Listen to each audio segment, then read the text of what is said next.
Today we will learn about the S শব্দের অর্থ হচ্ছে কারণ বা যেহেতু।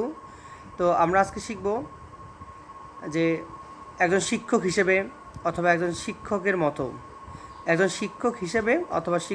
ইংরেজি হচ্ছে অ্যাজ এ টিচার, শিক্ষক হিসেবে অথবা শিক্ষকের মতো। একজন ডাক্তার হিসাবে অথবা ডাক্তারের মতো, as a doctor, as a father, as a leader, as an engineer, as a president, as a acting president. Everybody makes the sentence practice every day. If we learn properly, talk to English with others person, you have to practice. There is no alternative to practice English. A person cannot properly talk to English without practice. So I think any person